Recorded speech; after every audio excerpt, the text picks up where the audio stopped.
गुटखा खाने वाले भूल जाते हैं कि उसमें जो अज्जा शामिल किए गए हैं कितने खतरनाक हैं। ये किसी को नहीं खाना चाहिए, ये जहर है। नस्वार या गुटखा, ये छालिया, ये जो मावा है हम लोग का बहुत खराब है। हम तो बोलते हैं कोई खाना ही नहीं चाहिए, बिल्कुल बेकार है भाई। पानी में गुटखा डालकर उसका जो पानी बचा है वहाँ बिल्ली को पिलाए तो बिल्ली नहीं बचेगी, मर जाएगी। हाँ जहर है ना भाई।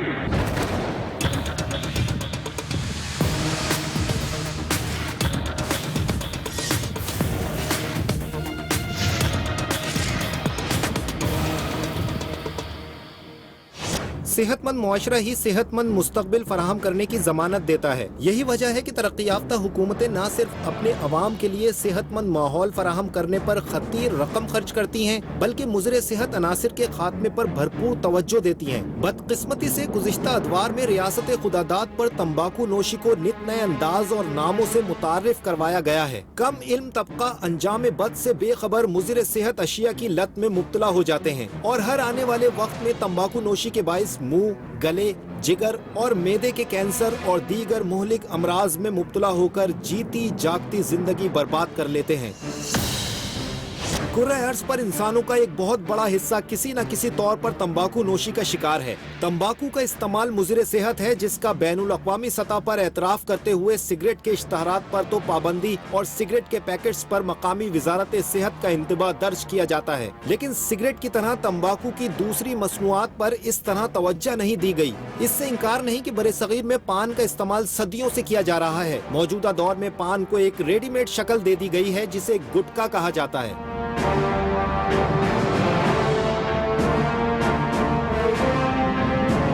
तकरीबन 40 साल कबल इजाद होने वाले गुटखे ने यूरोप में च्यूइंग टोबैको के नाम से अपनी जगह बना ली है।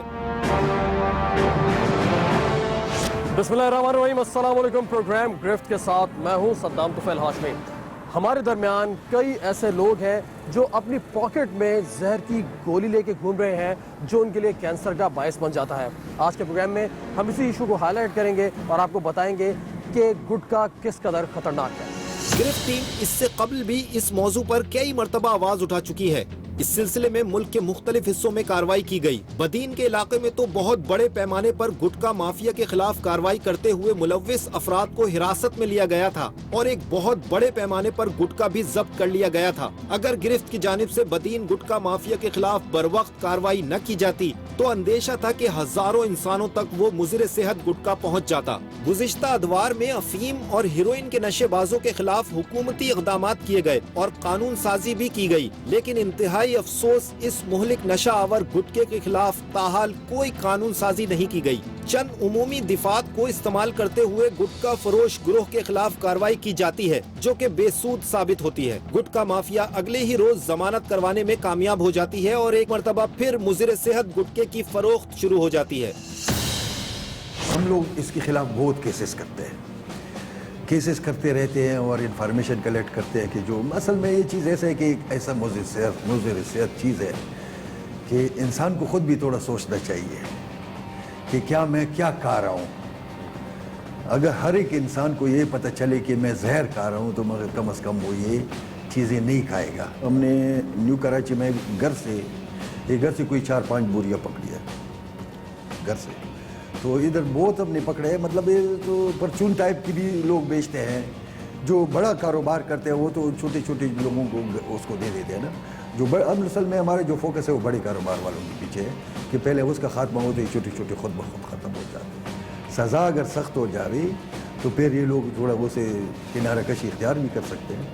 लेकिन ऐसा है कि थोड़ा ख़ुद भी आदमी को सोचना चाहिए कि मैं क्या कर रहा हूँ। सबसे बड़ी फैक्टर तो ये है कि मैं क्या खा रहा हूँ और ये मुझे क्या फ़वाइद देते हैं और क्या नुकसान देते हैं। जब ये पता चल जाए इंसान को ना, जो भी है जो ये काम कर रहे हैं, तो मेरे ख्याल में वो फिर नहीं करेगा।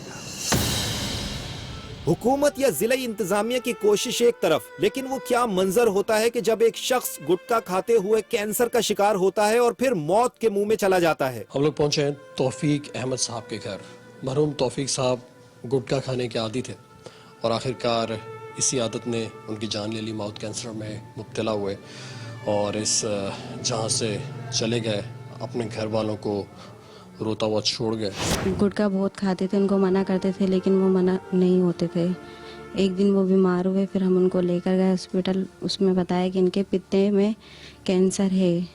तो फिर उन लोगों ने रिपोर्टें करवाई, उससे फिर एक ना पुर्जा उनके गला था, तो उससे पता चला कि इनको कैंसर है। ये उनकी साहबजादी हैं तौफीक अहमद साहब की, और ये घर के लिए अपने ये जॉब भी करती हैं। और क्योंकि तौफीक साहब अर्न किया करते थे, कमाया करते थे, उसके बाद गुटखा खाने की वजह से वो बीमार हो गए। बीमार होने के बाद 4-5 साल उनका इलाज चलता रहा, जिस पर इन्होंने ज़िंदगी भर जो कुछ भी जमा किया था, तौफीक साहब ने अपने बच्चों के लिए प्लॉट भी बिक गया, इन्हें कर्जा लेना पड़ा, रकम लेनी पड़ी, और आज तक ये वो उधार उतार रहे हैं। इनकी माली हालत का हम यहाँ पर मौजूदा अंदाज़ा कर सकते हैं। लेकिन तौफीक साहब ने जब ये गुटखा खाना शुरू किया होगा तो उन्हें अंदाज़ा भी नहीं होगा कि वो ऐसे बुज़े मर्ज़ का शिकार हो जाएंगे और आखिरकार इतनी परेशानी का बायस होगा। और उसके बाद हम ये भी देखते हैं कि ये अपने वालिद को बहुत याद करती हैं। ये बच्चे ये सब अपने वालिद को बहुत याद करते हैं, लेकिन ज़ाहिर है कि चले जाने वाले वापस नहीं आते। आपको अपने वालिद की याद तो आती होगी? बहुत आती है उनकी याद,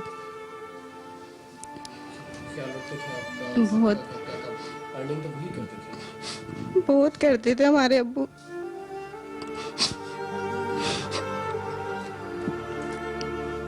उनके अलावा हमारा कोई भी नहीं है। हमने बहुत मना करा, उन्होंने नहीं सुनी, फिर बीच में छोड़ दिया था, लेकिन डॉक्टर ने जवाब दे दिया था उनको।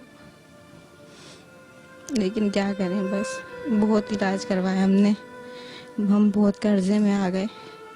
अब मैं खुद जॉब करती हूँ, मैं भी 3 महीने से बैठी, मेरा खुद एक्सीडेंट हो गया था। इस वजह से ना बहुत कोशिश करी, लेकिन हम कुछ नहीं कर पाए। ये सोचने की बात है उन लोगों के लिए जो गुटखा, छालिया, पान या इस तरह की अशिया इस्तेमाल करते हैं और आखिरकार मौत के मुंह में चले जाते हैं और अपने घर वालों को रोता छोड़ जाते हैं। गिरफ्त टीम को तहकीकात के दौरान मालूम हुआ कि तकरीबन 300 इकसाम के गुटखे फरोख्त हो रहे हैं, जिनको 3 मजीद इकसाम में बांटा जा सकता है: गुटखा, मावा और मेनपुरी। तीनों इकसाम के इज्जाए तरकीबी तकरीबन एक जैसे हैं, जिनमें छालिया, चूना, तंबाकू, अफीम, बैटरी का तेजाबी पानी, अल्कोहल, डिटर्जेंट और इंतहाई मुहलिक केमिकल्स शामिल हैं। कराची में वाक़ई एक गुटखा फैक्ट्री में गिरफ्त टीम ने अपने एक नुमाइंदे को वहां नौकरी के बहाने से भेजा, ताकि वहां तैयार होने वाले गुटखे की तैयारी और उसके इज्जा के बारे में मालूमात हासिल हो सके। गुटखा जहर है, कहीं जाइएगा मत, हमारे साथ रहिए। पानी में गुटखा डालकर उसका जो पानी बचा है वहाँ बिल्ली को पिलाए तो बिल्ली नहीं बचेगी, मर जाएगी। हाँ जहर है ना भाई। गुटखे के लिए हमने इन्हें भेजा, ये कारखाने में गए, इन्होंने अपना हुलिया तब्दील किया और वहाँ जाकर इन्होंने जाहिर किया कि ये काम करना चाहते हैं, इनको जॉब चाहिए एज अ हेल्पर। उस कारखाने वालों ने इन्हें हायर कर लिया और उसके बाद चंद रोज़ हमारे इस नुमाइंदे ने उस कारखाने में काम भी किया, काम सीखा भी, जिस तरह वो लोग सिखाते हैं। और जो इनका एक्सपीरियंस रहा वो हम इनसे जानना चाहेंगे। इसमें इन्होंने पहले जो है छालियाँ एक ड्रम के अंदर थी, उसको ड्रम से निकाल के छाना, उसको वॉश किया। वॉश करने के बाद टप रखे हुए थे वहाँ बड़े बड़े, वहाँ टप के अंदर उसके अंदर छालियाँ डालने के बाद फिर तम्बाकू डाली, फिर उसके बाद एक कैल्शियम पाउडर आता है, वो कैल्शियम पाउडर डाला। उसके बाद कुछ मसाले होते हैं जो जायके के लिए होते हैं, वो मसाले डाले, फिर उन तीनों को मिक्स किया। मिक्स करने के बाद फिर एक वाइट ऑयल डाला, फिर एक रेड ऑयल था, उसके बाद एक खुशबू दी। इस तरीके से इन्होंने मतलब क्या नाम है पूरा गुटखा तैयार करने के बाद थैले में पैक करके आगे ट्रांसफ़र कर दिया लेबर के पास। गुटखा बनाने के तरीक़ेकार को देखकर वाज़े हो जाता है कि यही वजह है कि ये मुज़िर सेहत गुटखा सबब बन रहा है कैंसर जैसे मोजी मर्ज का, थ्रोट कैंसर का और माउथ कैंसर का। ये एक बाकायदा कत्ल की वारदात है जिसकी बदकिस्मती से FIR भी दर्ज नहीं हो सकती। यहाँ ये बात भी काबिल गौर है कि सिर्फ गुटखा ही नहीं बल्कि तने तनहा छालियाँ भी मुंह और गले के कैंसर का सबब बन रही है, ख्वाह वो पैकेट में मौजूद होने वाली सादी छालियाँ हो। इस मौजू पर माहिर सहाफ़ी और रिपोर्टर मोहम्मद अली बताते हैं, पाकिस्तान में आज से 10 साल पहले तक ब्रेस्ट कैंसर जो है वो सबसे टॉप पे था। अब पिछले 10 साल के अंदर ओरल कैविटी कैंसर जो है वो रिप्लेस कर चुका है ब्रेस्ट कैंसर। उसकी सबसे बड़ी वजह यह है कि छालिया जो होती है वो पाकिस्तान में सिर्फ इंपोर्ट होती है और 4 मुल्कों से होती है, थाईलैंड, इंडिया, श्रीलंका और इंडोनेशिया से। और यहाँ से इन्फीरियर क्वालिटी की जो है वो छालियाँ इंपोर्ट की जा रही है, जिसके अंदर अल्फा टॉक्सिन एक जो है सब्सटेंस है जो छालिया के अंदर होता है। जब इन्फीरियर क्वालिटी की छाली आ रही है जो जिसमें फंगस लगा हुआ है तो उसके अंदर इसकी मकदार बहुत ज़्यादा है। सो छालिया इट्सेल्फ जो है वो कैंसर डेवलप कर रही है, उसके अंदर आप च्यूइंग टोबैको डालने की ज़रूरत नहीं है। तो वो पाकिस्तान के अंदर पर मंथ जो है वो 400 कंटेनर जो है वो छालिया के इंपोर्ट हो रहे हैं। और इसके अंदर सबसे मेन रिक्वायरमेंट जो है जब छालिया इंपोर्ट की जाती है या इस तरीके का कोई भी जो ह्यूमन कंजम्पशन के लिए कोई चीज़ इंपोर्ट की जाती है तो उसका एक सर्टिफिकेट होता है। प्लांट एंड प्रोटेक्शन डिपार्टमेंट का एक सर्टिफिकेट रिक्वायर्ड था 2001 तक। 2001 में छालिया बैन कर दी गई क्योंकि ओरल कैविटी कैंसर बढ़ रहा था। उसके बाद एक माफिया ने 2004 में इसको दोबारा से इसकी इंपोर्ट को दोबारा से रीओपन करवाया और उसके अंदर एक क्लैरिफिकेशन ये ऐड कर दी कि प्लांट प्रोटेक्शन डिपार्टमेंट का सर्टिफिकेट अब रिक्वायर्ड नहीं है। अब आप जो है वो फाइटोसैनिटरी सर्टिफिकेट जो है वो एक्सपोर्टिंग कंट्री से लेते हैं और एक्सपोर्टिंग कंट्री से लेने के बाद वो उसमें ये इंडोर्स करते हैं कि ये छालिया जो है वो ह्यूमन कंजम्पशन के लिए it is good for health और वो यहाँ पे आ जाती है। उसमें फंगस लगा हुआ होता है जो आपको फिजिकली जो है वो अगर आप नेकेड आई से देखना चाहें तो आपको दिखता है उसके अंदर। और पाकिस्तान कस्टम्स के पास ऐसा कोई जो मैकेनिज्म नहीं है कि वो सर्टिफिकेट को वेरीफाई कर सके एक्सपोर्टिंग कंट्री से। तो इसीलिए पाकिस्तान के अंदर जो है वो छालिया बेतहाशा आ रही है। 400 कंटेनर पर मंथ आ रहे हैं जिसके ऊपर अराउंड 20,000 पर कंटेनर जो है वो स्पीड मनी दी जाती है। तो इससे जो है वो आपका जो है ओरल कैविटी कैंसर जो है वो स्पीड मनी का मतलब ये है कि रिश्वत दी जाती है। हाँ, स्पीड मनी डेफिनेटली रिश्वत ही है। अब तो टर्मिनोलॉजी चेंज हो गई है, अब रिश्वत नहीं कहा जाता, स्पीड मनी कहा जाता है। सही, तो इसका मतलब है पर मंथ 8 मिलियन की जी करप्शन है। बिल्कुल 8 मिलियन की corruption only in betel nuts import. Pakistan में गुटखे का सबसे ज्यादा इस्तेमाल शहर कराची में किया जाता है। बुनियादी तौर पर गुटखे की दो बड़ी इकसाम हैं। एक गुटखा च्यूइंग टोबैको है जो कि भारत से स्मगल किया जाता है और दूसरी किस्म देसी गुटखे की है जो मकामी सतह पर तैयार किया जाता है। भारत से स्मगल शुदा गुटखा पान पराग, मानिक चंद, 121, सिटी, राजगुरु और दीगर कितने ही नामों से खुलेआम मुल्क भर की मार्केटों में पहुंचाया जा रहा है, जिसकी पैकिंग पर गुटखे के नाम के साथ उसके अज्जा के नाम और कीमत भी तहरीर है। दूसरी जानिब मकामी तौर पर बनाया जाने वाला गुटखा खुलेआम तैयार किया जा रहा है। इंडियन गुटखा स्मगल शुदा है लेकिन मुल्क का कीमती ज़र मुबादला यकीनन टैक्स निज़ाम और कवायद व ज़वाबित, हिफ्ज़ान सेहत और दीगर कवानीन से बिल्कुल आज़ाद बेचे जा रहे हैं। शहर में मारूफ शख्सियात के नामों से मंसूब गुटके फरोख्त हो रहे हैं, मसलन बेनजीर गुटका, जरदारी गुटका, चौधरी असलम गुटका वगैरह। और इन नामों से पुकारे जाने वाले गुटके की पैकिंग पर ना कीमत दर्ज है और ना ही नाम। लेकिन शहरी जानते हैं कि इसके अलावा भी कितनी ही मारूफ शख्सियात के नाम से गुटके फरोख्त हो रहे हैं। मुज़र सेहत गुटके से हजारों नासमझ अफराद अपनी सेहत को बर्बाद करते। गलाजत से भरपूर मुज़र सेहत नशे को रंग बरंगी और चमकीले रैपर में खूबसूरत मौत का जरिया बनाकर मार्केट में आम किया जाता है। गिरफ्त टीम ने अपने स्पाई स्क्वाड के जरिए कराची के मुख्तलिफ मकामात पर गुटखा फैक्ट्रियों की मौजूदगी और उनकी हालत जार को सामने लाने का फैसला किया। स्पाई स्क्वाड के सर्वे से वाज़ेह हो गया कि गुटके पर पाबंदी के ऐलान सिवाय जबानी जमा खर्च के कुछ नहीं। गुटखा और मेनपुरी दोनों इंडिया से इम्पोर्ट हो रही हैं और इसके लिए रेलेवेंट लॉज में चेंजेस की ज़रूरत है। जहाँ तक लोकल लेवल पे मैन्युफैक्चरिंग का ताल्लुक है उसमें भी हम सेक्शन 133 के तहत कार्रवाई करते हैं। गुटखे पे 144 लगी हुई है, उस पर कार्रवाई हम लोग जो है वो उसके यूज़ पे करते हैं, गुटखे और मेनपुरी पे। लेकिन अगेन जो प्राइम फैक्टर है गुटखा जितना मैन्युफैक्चर हो रहा है उससे ज़्यादा इंडिया से आ रहा है, उसके खिलाफ जो है कोई रेलेवेंट लॉज में चेंजेस की ज़रूरत है। जो we have propose federal custom laws में इसमें चेंजेस की ज़रूरत है। आमतौर पर नाम निहात कार्रवाई की जाती है लेकिन दूसरे रोज ही इंतहाई मुनज़्ज़म फरोख्त दोबारा शुरू हो जाती है। गुटखे का कारोबार इस कदर जड़ें पकड़ चुका है कि महकमा सेहत, फूड डिपार्टमेंट, शहरी इंतजामिया और पुलिस समेत दीगर कानून नाफिज करने वाले इदारे बेबस नजर आते हैं या फिर गुटखा माफिया रुकावट बनने वाले एहलकारों को खरीद लेता है। गुटखा माफिया करोड़ों नहीं अरबों रुपए कमा रहे हैं और इस मजमूम अमल में हुकूमती इदारों की खामोशी इंतहाई मानी खेज है। गुटखा माफिया अपने इस मकरूह धंधे में रुकावट बनने वाले अफराद को जान से मार देने से भी गुरेज नहीं करते और अक्सर शहर के नवाही इलाकों में ऐसे कारखाने मौजूद हैं जहां ये जहर कातिल गुटखा साइकिल और पिकअप वैन के जरिए इसकी आजादाना तरसील भी जारी है। कराची गुटखा बनाने वालों की जन्नत है, न कोई रोक टोक और न ही कोई कार्रवाई। शहर में जहाँ बजा दुकानों पर सजे मुज़र सेहत और जहर कातिल गुटखे फरोख्त किए जा रहे हैं। गोया शहरी सस्ते नशे के चक्कर में मौत खरीद रहे हैं। गुटखा वो खतरनाक शय है जिसके सबब हमारी नौजवान नस्ल का एक बहुत बड़ा हिस्सा तबाही के दहाने पर पहुँच चुका है और इस खौफनाक अफरीद को रोकने के लिए मुताल्लिका इदारे मुकम्मल खामोश है। ये पुरस्रार खामोशी ऐसे ही नहीं बल्कि इस खामोशी की भारी रकम वसूल की जाती है। जिस इलाके में गुटखा फैक्ट्री कायम हो, किसी सूरत मुमकिन नहीं कि इस इलाके के थाने को इसकी खबर न हो। इस सिलसिले में गिरफ्त टीम ने स्पाई टीम के जरिए इस हकीकत को बेनकाब करने की कोशिश की। अरे ये एक शॉपर में कितने होते हैं? 50। अच्छा, वो देने के लिए खुद आता है या आपको लेने के लिए जाना पड़ा? और जब लेने के लिए जाता तो उसको पता देना पड़ता है। अब जब आप खुद लेने के लिए जाते हो वहाँ कोई टेंशन नहीं होती? वहाँ तो सिस्टम बना हुआ है ना। पाकिस्तान है यार, बन जाता है। अब यहाँ से आप ट्रैक करने के लिए ऊपर बंगले है, नीचे जुआ खाने बनेगा, ठीक है क्या? क्या खाने बनेगा भाई? पुलिस की सरपरस्ती तो माल खा रहे हैं ना, लोगों को तो पता है माल खा रहे हैं असल में यार। सारा सिस्टम पैसा बनाओ। ये डाला जाता है बैटरी का पानी, क्या डाला जाता है? बैटरी का पानी।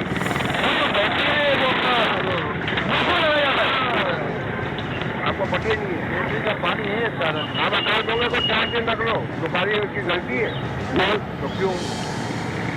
बैटरी का पानी ये जो इनमें होती है ना, मोटरसाइकिलों में, कारों में, जीबों में, मजदाओं में बैटरी का पानी निकलता है ना। वो तो क्या है तो क्या हाल होता है? आदमी का क्यों होता है? कैंसर क्यों होता है? यही होता है। दूसरी सुपारी कैसे नरम रुई की तरह हो जाती है। हाँ, आप मान ले लो, दूसरे दिन उसकी सुपारी चेक कर लो, देख लो, ऐसा हो जाएगा रुई। ये क्यों नहीं होती? आखिर ये भी तो गुटखा बना हुआ है ना, लाजमी इसको भी में डाला जाता है ना। जब पाबंदी लगती है या कभी शोर शराबा होता है तो कहते हैं ये दूसरी वो इंडियन वगैरह बेचो, ये ना बेचो, ये कहते हैं सब बेचो।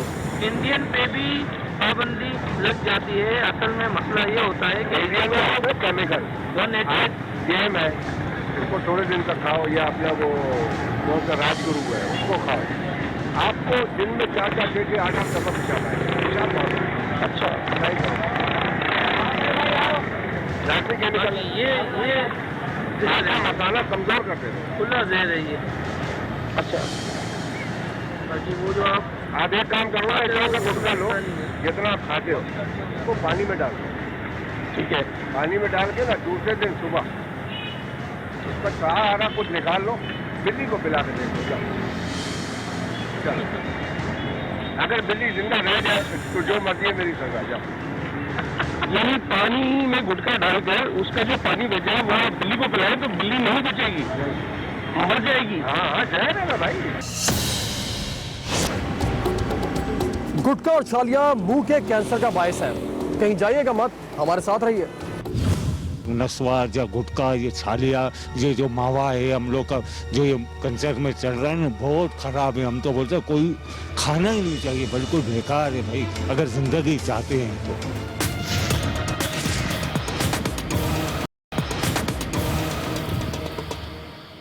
पाकिस्तान में थ्रॉट और माउथ कैंसर का शिकार कुल अफराद का 90% गुटखा खाने वाले अफराद हैं। अफसोसनाक अमर यह है कि इतने अबतर हालात के बावजूद भी साहिबान इख्तिदार के कान पर जूं तक नहीं रेंगती और गुटखा खाने वाले रेंग रेंग कर मौत के करीब हो रहे हैं। गुटखा खाने वाले मौत के खरीदार हैं और मौत के मुंतजिर भी। पहुंचे JPMC के वार्ड 15 ENT का ये वार्ड है। हमारे साथ मौजूद है डॉक्टर साद। डॉक्टर साद, एक तो मुझे ये बताइए कि कितने पेशेंट्स हैं माउथ कैंसर के आपके पास जो गुटखा और मेनपुरी वगैरह खाने से इस बीमार हुए यहाँ पर है? बिल्कुल, इस वार्ड में जो ENT head and neck department हमारा JPMC है, इस वार्ड में बहुत सारे मरीज बेशतर हमारे पास OPD में आते हैं, लेकिन हमारे पास एडमिशन की चूँकि फैसिलिटी इतनी नहीं होती चूँकि, तो हम लिमिटेड पेशेंट कैंसर के एडमिट करते हैं। अब जो प्रायोरिटी बेसिस पर होता है जिनका हमें ऑपरेशन करना होता है, ठीक है, और उस ऑपरेशन में हमें ये सबसे पहले फैसला करना होता है कि उस कैंसर की जो बीमारी है क्या वो ऑपरेशन के काबिल है या नहीं है। इसके लिए हमारे पास सिगरेट, छाल, पान, छालिया और नस्वार और इस तरह के डिफरेंट मरीज़ हैं जो कैंसर के साथ 6 से 7 मरीज़ अभी इस वार्ड में हमारे पास दाखिल हैं जो ऑपरेशन के काबिल है। नहीं तो कुछ मरीज़ ऐसे भी होते हैं जिनकी बीमारी इस हद तक जा सकती है कि वो शायद ऑपरेशन के काबिल ना रहें और वो 1 से 2 साल उनके ज़िंदगी में, क्योंकि शौक से जो इलाज है वो इतना अच्छा और इतना उसका रेट इतना अच्छा नहीं है रिकवरी का, तो लिहाजा ऑपरेशन के चंद ही मरीज़ हैं 6-7 अभी इस वक्त, बाकी तो सारे वो हैं जो उस हद से भी बाहर निकल चुके हैं। जैसे से वक्त गुजर रहा है मैं ये नोट कर रहा हूँ कि पेशेंट जो है वो बहुत ज़्यादा आने लगे हैं इस वार्ड में कैंसर के। तो हमारे पास चूँकि वसाइल कम है तो हम जितनी हमारी कैपेबिलिटी है हम उसी हिसाब से एडमिट कर सकते हैं और उस हिसाब से हम प्रायोरिटी बेसिस पे कैंसर के मरीज़ को रखते हैं। मैं यहाँ पर पेशेंट से बात करना चाहता हूँ। बिल्कुल कहें जैसे कर सकें। ये बिल्कुल ये पेशेंट है हमारे पास, इनकी सर्जरी कल प्लान की जा रही है, इनका ब्लड अरेंज हो रहा है, इनकी सारी दाढ़ी मोछें सब साफ़ करवाई हमने। इन्होंने जो है वो इनसे आप पूछ सकते हैं खुद भी कि इनकी क्या हिस्ट्री है। अस्सलाम वालेकुम जी, क्या नाम है आपका? फिरोज। फिरोज साहब, आपको माउथ कैंसर है? जी गुटखा वगैरह खाते थे? जी। अब आपकी तबीयत कैसी है? अभी सही है अल्हम्दुलिल्लाह। अभी कल ऑपरेशन हो रहा है, अल्लाह पाक अच्छा करेगा। इन लोग के डॉक्टरों बहुत अच्छे आदमी हैं बेचारे, बहुत तावन करते हैं, इंशाल्लाह अच्छा होएगा। अभी कल ऑपरेशन है, अल्लाह पाक शफा देगा। मुझे बताइएगा कि आप गुटखा खाते थे, क्या मैसेज देना चाहेंगे वो लोग जो गुटखा इस्तेमाल करते तो बोलते ये जो गुटखा खाते हैं ना, इसको तो पूरे पाकिस्तान में बंद करना चाहिए। जो बनावे उसको तो मौत की सजा देनी चाहिए। नस्वार या गुटखा, ये छालिया, ये जो मावा है हम लोग का जो ये कैंसर में चल रहा है ना, बहुत ख़राब है। हम तो बोलते हैं कोई खाना ही नहीं चाहिए, बिल्कुल बेकार है भाई, अगर ज़िंदगी चाहते हैं तो। इस वक्त एक और पेशेंट के पास हम आए और ये गुटखा खाया करते थे और आज माउथ कैंसर में मुब्तला है। इनसे ये इनके लिए बोलने में प्रॉब्लम है, लेकिन इन्होंने खुद इस ख्वाहिश का इजहार किया कि वो पब्लिक को मैसेज देना चाहते हैं कि गुटखा खाने के नुकसानात क्या हैं। आप क्या मैसेज देना चाहेंगे लोगों को, क्योंकि आप एक तकलीफ से दो चार हैं और इसकी जिम्मेदारी कहीं ना कहीं हम सब पर ही आयद होती है, क्योंकि आप खुद गुटखा खाया करते थे। क्या मैसेज देना चाहेंगे? भाई मैं तो यही चाहूँगा, ये किसी को नहीं खाना चाहिए, ये जहर है। आज मेरे खाने रात की नाली, खाने की नाली सब बंद पड़ी है। आज मैं अस्पताल में हूँ, बोल नहीं सकता हूँ ज़्यादा, ये उंगली रखता हूँ तो बोलता हूँ, नहीं तो नहीं बोल सकता। बीमार हुए, ये गुटखा खाया करते थे और इन्होंने खुद हमें बुलाया कि ये बात करना चाहते हैं। इन्होंने मैसेज दिया उन सब के लिए कि जो लोग गुटखा इस्तेमाल करते हैं वो आज देख लें कि आज ये बुज़ुर्ग किस तकलीफ़ से दो चार हैं। ना ये बोल सकते हैं, इसलिए हमने इनसे ज़्यादा बात भी नहीं की, ना ये बोल सकते हैं।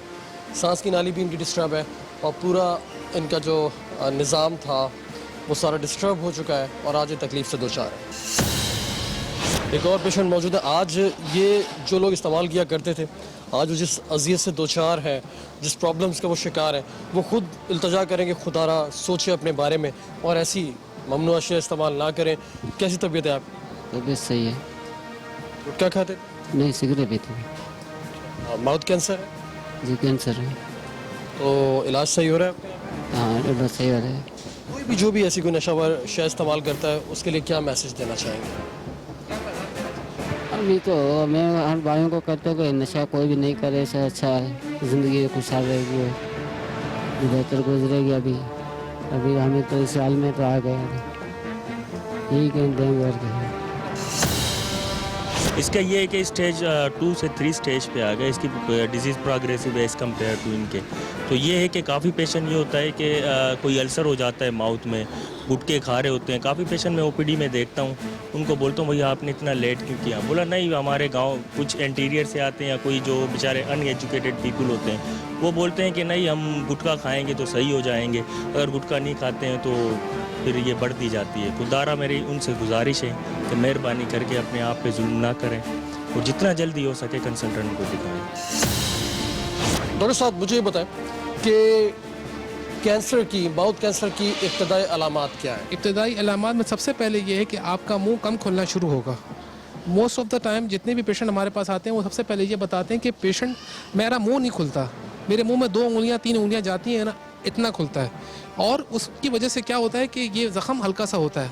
कुछ लोगों में ये कॉन्सेप्ट है कि मैंने दांत निकलवाया था, ज़ख़म हुआ, अब मैं बायोप्सी नहीं कराऊंगा। प्रोटोकॉल ये है कि जब भी आप टुकड़ा निकाल कर टेस्ट के लिए नहीं देंगे तो आगे से इसका इलाज नहीं मुमकिन होगा। तो ये अवेयरनेस क्रिएट करने की ज़रूरत है कि सबसे पहले अगर कोई ज़ख़म जो कि 15 से 20 दिन के तक ठीक नहीं हो रहा है, फ़ौरन जाकर ENT के डॉक्टर को दिखाएं, क्योंकि जो हमारे कोएक्स बैठे हुए हैं, जो डॉक्टर्स नहीं हैं, उनको इसका इल्म नहीं होता कि ये कितना सीवियर ज़ख़म हो सकता है। लिहाजा कान नाक गले के जो डॉक्टर अवेलेबल हैं आपके करीब सर में, उनको जाके दिखाएं और उन्हीं से आप तशख़ीस कराएं। गुटखा खाने वालों का क्या हुआ अंजाम, जानिए इस शॉर्ट कमर्शियल ब्रेक के बाद। अब ये जो बीमारी है कैंसर की, मुंह के कैंसर की, ये बढ़ती जा रही है। अल्सर बन जाता है, जैसे पेनलेस अल्सर। ऐसे ऐसे वो ग्रो करता है। तो जब वो ग्रो करता है तो पेनफुल ये बहुत आखिरी स्टेज पे आके होता है, जब वहाँ पे इन्फेक्शन ज़्यादा हो जाए।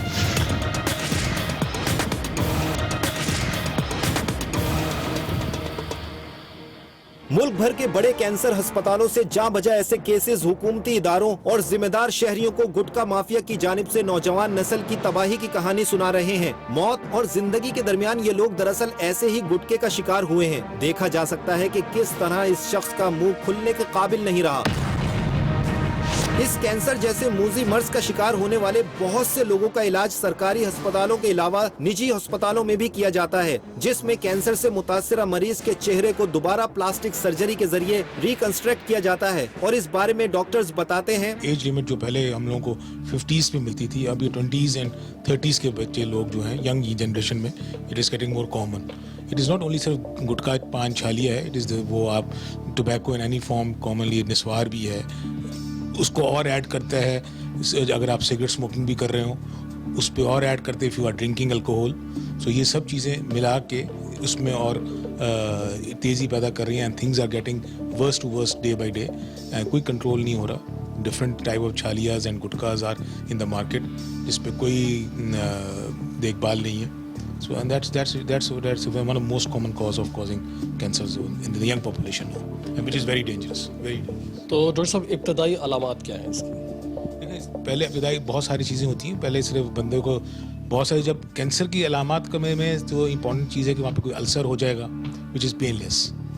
और उससे पहले भी बाज़ लोग होते हैं जिसमें मुंह बंद होना शुरू हो जाते हैं, उसको हम फाइब्रोसिस कहते हैं। फाइब्रोसिस कैंसर से पहले की एक लाइन है, उसके बाद अगला स्टेज सिर्फ कैंसर का है, उसमें मुंह ऐसा सब बंद होना शुरू हो जाता है। जो गुटखा पान छालिया जो लोग खा रहे होते हैं उसमें ऐसे एल्कोलाइड्स होते हैं जो रिलीज होते हैं, जो जाके रिएक्ट करते हैं टू दी मिकोजा ऑफ दी चीक्स, तो वो सब मिकोजल डिजीज़ के वहाँ पे आपका मुंह ऐसा ऐसा फाइब्रोसिस होना शुरू होता है।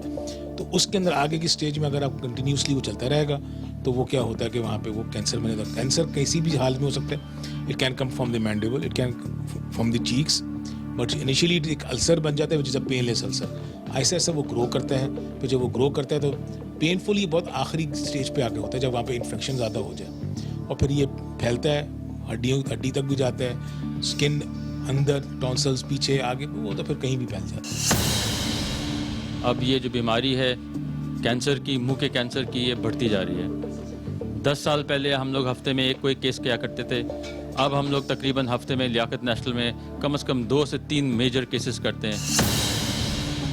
ये सर्जरी लेकिन बहुत तवील होती है ऑब्वियसली, क्योंकि 12 घंटे की सर्जरी होती है और एक हफ्ते का हॉस्पिटल में स्टे होता है, आईसीयू में होता है, तो ये एक्सपेंसिव भी होती है। एक इस किस्म की सर्जरी आपकी एक समझे कि 5 से लेकर के 6 लाख तक खर्चा बहुत आराम से आ जाता है इस किस्म की सर्जरी में। प्रॉब्लम यहाँ पर एक ये है कि ये ज़्यादातर लो इनकम क्लास या मिडिल क्लास के लोगों को होती है, क्योंकि वो बिजनेसमैन या कहीं और अपनी दुकान में बैठ कर काम कर रहे होते हैं और सारे दिन मुंह में गुटखा रखा होता है। ये समझ नहीं होता कि कैंसर की गोली उन्होंने मुंह में रखी होती है, और वो आहिस्ता आहिस्ता आप देखें अक्सर लोगों को आप देखते रहें कि लोग जा रहे होते हैं और पूरा मुंह नहीं खोल करके बात करते हैं और दांत में पान का निशान होता है। ये सब अलामात हैं कैंसर की। हमारे पास इस वक्त तो 16-15 साल के बच्चे भी आते हैं कैंसर के साथ। देखिए गुटखा बेसिकली जो है कार्सिनोजेनिक है, वो सब्सटेंस है जिससे कि कैंसर होता है। और इसके जो वक्त के साथ साथ जो गुटखे के अंदर लोगों ने तब्दीलियां लाए हैं, ऐसी चीज़ें शामिल की हैं जिससे कि नशा बढ़ जाए, वो ज़्यादा से ज़्यादा कार्सिनोजेनिक है, ज़्यादा कैंसर पैदा करती है। वक्त के साथ साथ अनफॉर्चुनेटली इसमें बेतहाशा इजाफा हुआ है।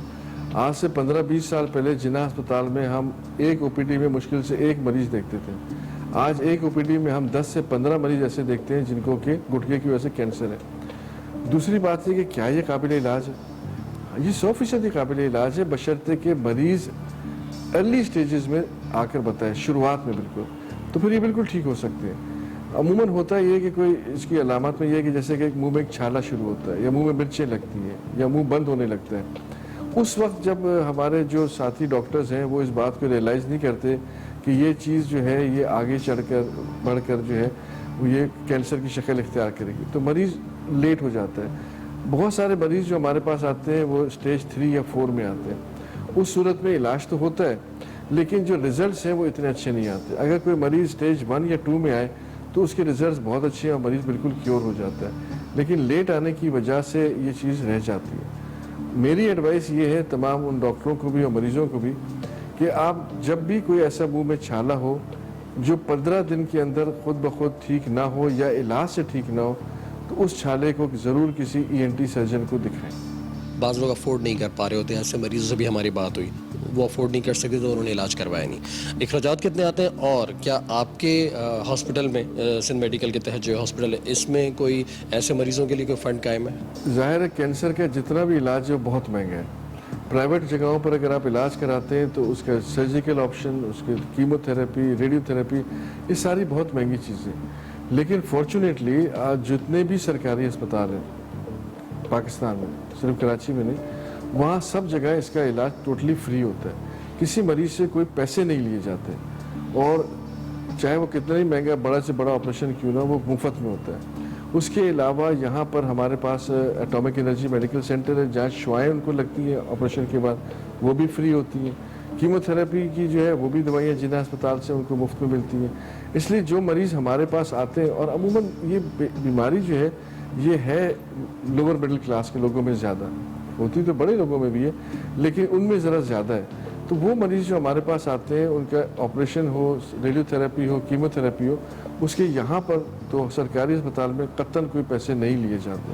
तंबाकू नोशी की वजह से मुहलिक अमराज में मुब्तला होने वाले मरीज एड़ियां रगड़ रगड़ कर जहां निशाने इबरत बन जाते हैं, वहीं हुकूमती बेहिसी और इंतजामिया की कारकर्दगी का मुंह बोलता सबूत भी है। सियासी वादे और इंतजामिया के दावे धरे के धरे दिखाई देते हैं। हकीकत यह है कि तंबाकू नोशी के यकीनी खात्मे के लिए मजबूत हिकमत अमली इख्तियार करने की जरूरत है। मुतल्लिका इदारे और इंतजामिया के ओहदेदारान को मजीद भरपूर कार्रवाइयाँ करने की जरूरत है। उम्मीद है कि इस नासूर से मुल्क को पाक करने के लिए जिम्मेदार महकमे ख्वाबे गफलत से जाग कर मुल्क दुश्मनों की गिरफ्त के सिलसिले को जारी रखेंगे। जब तक इंसान दुश्मनों को कानून के शिकंजे में नहीं लिया जाता, अवाम की जानों से खेलने वालों को गिरफ्त में लेते रहेंगे।